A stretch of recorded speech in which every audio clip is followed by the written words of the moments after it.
I woke up to silence. It was the kind of quiet that felt thick, like the air had stopped moving altogether. The sun, already climbing high, sent its pale light through the thin curtains, but it felt muted, distant, as though it were struggling to break through something much deeper. The house, always so full of life, seemed to be holding its breath. It wasn't the absence of him that made the silence so strange. No, David was long gone, as he always was on weekday mornings, off to work with promises of returning in the evening. It wasn't unusual to be alone. But today, the emptiness hit me differently. It wasn't just the physical space around me. It was something more, a hollow weight in the pit of my stomach, a feeling of displacement that had no clear origin. We had been together for years, and for the most part things were easy, comfortable. But there was a subtle shift now, like the gentle creak of wood as it adjusted to an unseen pressure. I could feel it between us, a distance so faint it was almost imperceptible, but it was there, wrapping itself around our shared moments. Even when we were in the same room, there was a chasm that I couldn't bridge. It was as if, without warning, a wall had gone up, and I was standing on one side trying to figure out how we had arrived here. I tried to shake the feeling off, pushing it down as I swung my legs out of bed and stood up. I went through the motions, the little rituals that filled my mornings, stretching, pulling on the soft robe David had bought me years ago, walking barefoot across the cool wooden floors. But the quiet was unbearable now. Each step echoed in the emptiness, reminding me that something was missing, something crucial. I knew something was slipping away from me, something I couldn't hold on to, no matter how tightly I gripped. And it wasn't just him, though it was certainly him too. It was the quiet moments between us that had gone still and distant. It was the way we no longer spoke. Not really, as if we were both too afraid to say what had begun to fester beneath the surface. I wandered into the kitchen, my feet patting softly on the cold tiles. The familiar hum of the coffee machine, that comforting sound that had always been a part of my mornings, seemed to do little to soothe the unease settling inside me. I moved mechanically, setting the grounds into the filter and pressing the button. The scent of coffee began to fill the air, but it didn't bring the usual comfort. Today, it was almost suffocating, like a reminder of routines that were becoming meaningless. David had left his coffee cup on the kitchen counter, abandoned in the same way he left most things behind. The sight of it, a mug he always used, the one with the chipped rim, made me smile, but it was a smile laced with something darker. There had been a time when his little habits, the ones that seemed so small, were things I loved about him. I'd watch him absent-mindedly leave his cup on the counter or forget to close the drawer, and I'd laugh to myself, knowing these were the quirks that made him, him. But now I just felt distant. His absence, his mind elsewhere, had started to show in the smallest things. It wasn't the forgotten cup or the unmade bed that bothered me. It was the absence of his presence, the feeling that I was merely existing next to him rather than living with him. We had stopped talking in any meaningful way, and it was getting harder to pretend everything was fine. The silence between us had stretched for months now. He worked long hours, and I stayed home with the kids, cleaning, cooking, trying to keep up appearances. But even the routine of our day-to-day life felt like a hollow repetition, a performance that neither of us truly believed in anymore. I poured the coffee into my favorite mug, the one with the chipped edge, and sat at the kitchen table. The world outside was just beginning to wake up, but the weight of the unspoken hung heavily in the air, a shadow that I couldn't escape.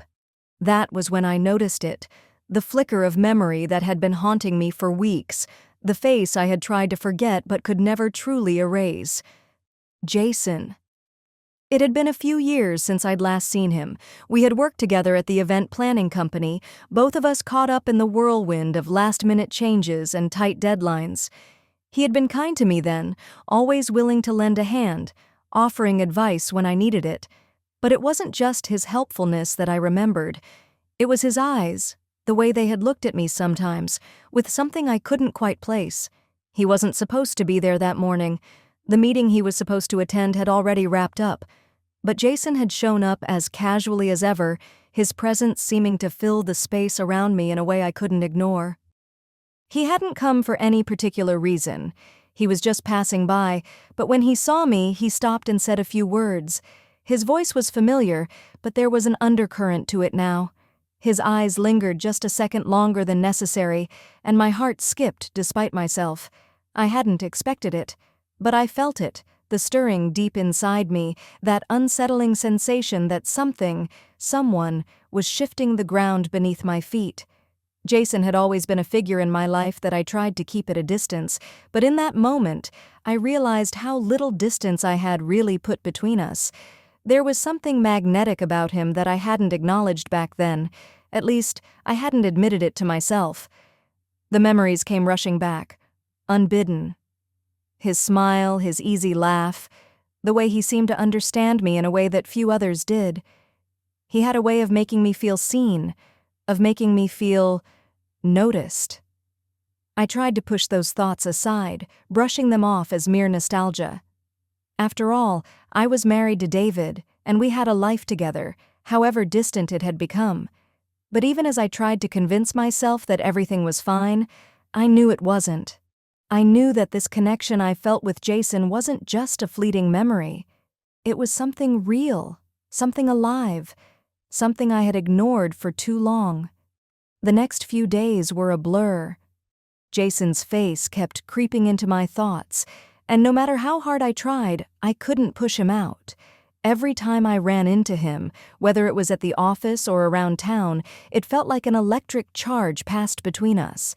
Our conversations became longer, more personal. We would talk about work, sure, but then the topics would shift. We'd talk about life, about things that were important, things that no longer seemed so trivial. And every time he smiled at me, every time he listened as though he truly cared, something inside me fluttered. It was wrong, I knew that. I had a husband, a family, a life that was built on the shared foundation of years together.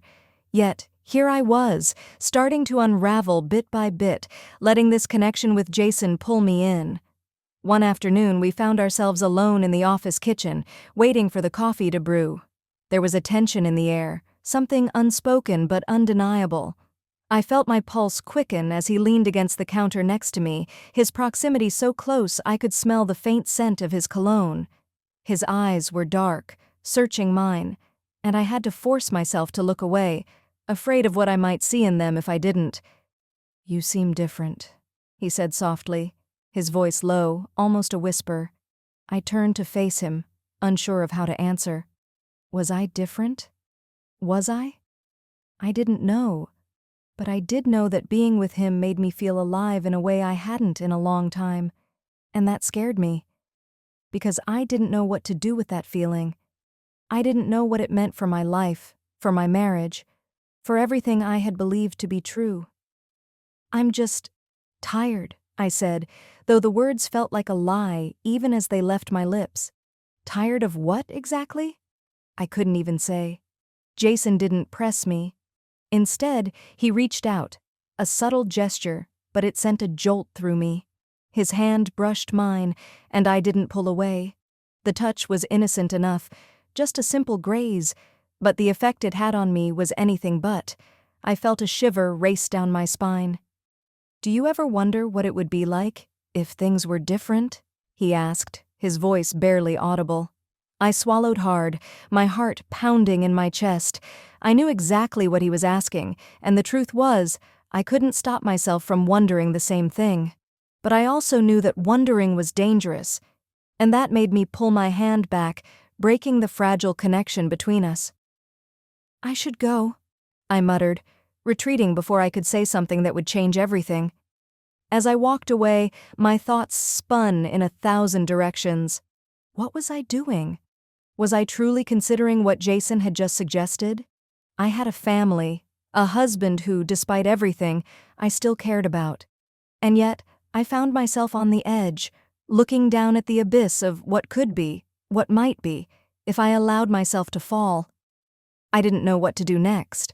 I didn't know if I should stop it before it went any further, or if I should let it unfold, just to see where it would lead.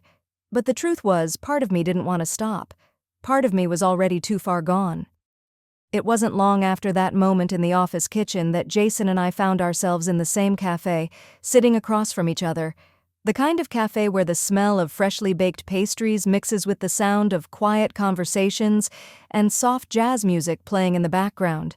It was the perfect kind of place for two people to talk without anyone noticing. At least that's what I thought.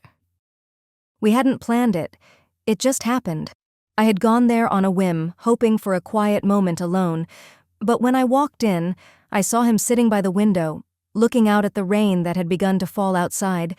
The sight of him, in that moment, felt like a small invitation, a pull I couldn't resist. And so, I joined him.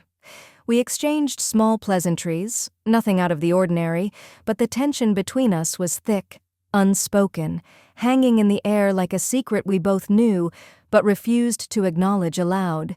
It was easy to pretend it was just two old colleagues catching up, sharing a coffee. I laughed at his jokes, and he listened to my rambling stories about the kids and the endless household chores that seemed to have taken over my life. But underneath it all, there was something else, something that neither of us could deny anymore. And then, without warning, everything shifted. We were sitting side by side, the world outside slipping away as we focused entirely on each other. Jason leaned in slightly, his voice dropping a little lower. "You're so good at pretending," he said, his eyes fixed on mine. "But I know there's more to you than just this." He gestured vaguely around, taking in the humdrum of my everyday life, the things I had come to rely on, the things that had once made me feel safe.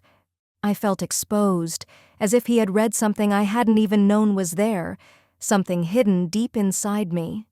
And as he spoke, I realized I was no longer interested in pretending. For the first time in a long time, I wanted to let go of all the walls I had built, all the reasons I had convinced myself to stay where I was. "Do you think that things could be different?"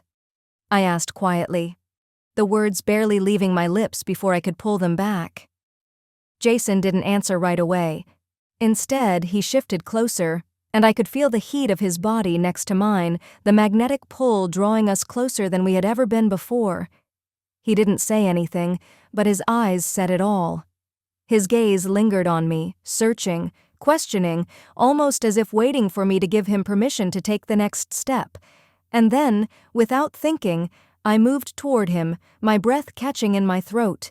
His hand found its way to my shoulder, resting there with such familiarity as if it had always belonged there. It wasn't forceful, it wasn't rushed. It was a quiet, slow acknowledgement of what was happening between us. I could feel the beat of my heart in my chest, pounding harder than it ever had before, as he leaned in closer. I didn't pull away. I couldn't. And then, his lips brushed against mine.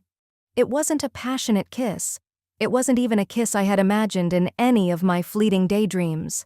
It was soft, tentative, almost fragile. But it held so much meaning, so much unspoken truth. It was a confession, a recognition of everything we had both been avoiding. The kind of kiss that said, "We can't go back. Not now, not anymore." For a moment, everything stopped. The noise of the cafe, the world outside, it all faded away.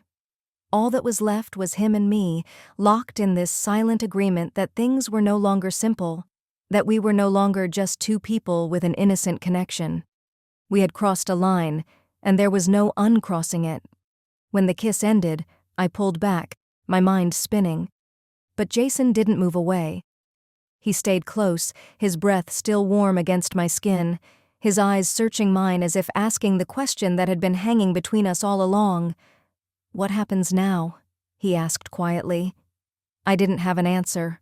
All I knew was that I couldn't undo what had just happened, and that terrified me, because in that moment, I knew there was no turning back. No matter what happened next, nothing would ever be the same again. I returned home that evening, the weight of the kiss still lingering on my lips. The house was quiet, too quiet. David was there, sitting at the dinner table, talking about his day, but his words felt distant, hollow. I couldn't focus on anything he said. All I could think about was Jason, the kiss, the heat of his touch, the way everything in that moment had felt so inevitable. David was saying something about work, but I barely heard him. The anger inside me was bubbling up, not at him, but at myself. How had I let things get this far? How had I let myself fall into something I couldn't control? I stared at my plate, pushing the food around, unable to meet David's eyes. I could feel his gaze on me, but I couldn't bring myself to respond. Every glance he cast at me made me feel like I was suffocating, like I was holding on to something that was slipping through my fingers. He kept talking, but my mind was elsewhere. And then, as if on cue, I caught a glimpse of his face, a look of quiet expectation. It was as if he was waiting for me to say something, waiting for me to snap out of the fog I had fallen into, but I didn't know what to say. Every word he spoke felt like a lie, even though I knew it wasn't.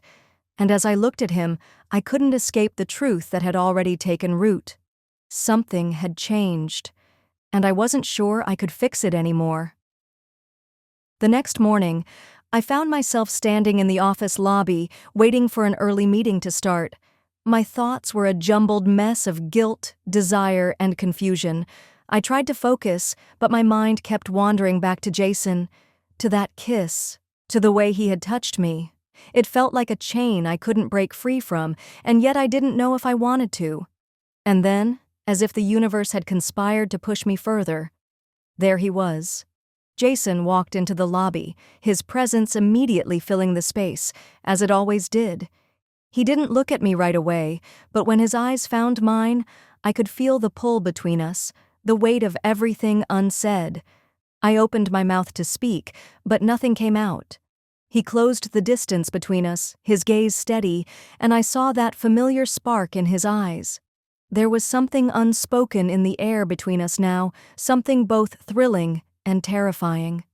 "I shouldn't have done that," I whispered, my voice barely audible. Jason didn't respond immediately.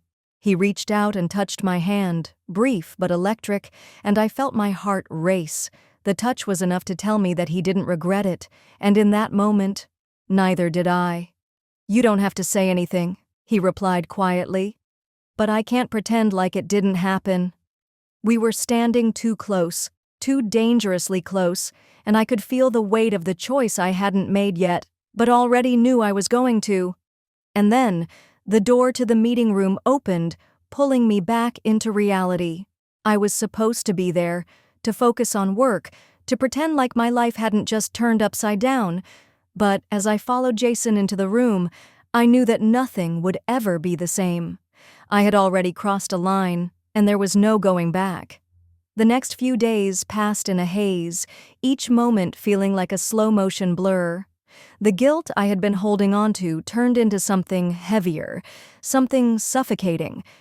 Every glance I shared with Jason, every word exchanged, felt like a secret tattoo being etched into my soul. I couldn't stop it, but I didn't know if I wanted to. At home, David and I fell into our familiar pattern, but it was different now. The silence between us was louder than ever, and no amount of small talk or fake smiles could fill the growing void. David was trying, I could tell. He asked about my day, he suggested we go out for dinner, but it all felt like a performance, and I was tired of pretending. I had started hiding parts of myself, little things, like when David would ask how my day had been, I'd give him answers that weren't lies, but weren't the whole truth either. The things I was thinking about Jason, about what we had shared, I couldn't say them. I couldn't let myself go down that path, but every time I saw Jason, it felt like a door was opening wider.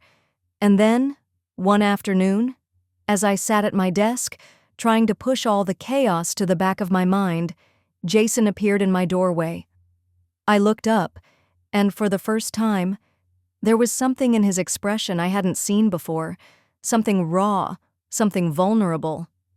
"We need to talk," he said quietly, his voice barely above a whisper. I felt a cold shiver run down my spine. I knew what this was about, but part of me still wasn't ready for it. My heart raced, but I couldn't bring myself to say no. We left the office, stepping out into the cool afternoon. The city buzzed around us, but it felt like we were in our own world, a bubble where nothing else existed. Jason turned to me, his gaze intense, but there was something different in his eyes now, fear. "I don't want to make you choose, but I need to know where we stand," he said, his voice steady but tight.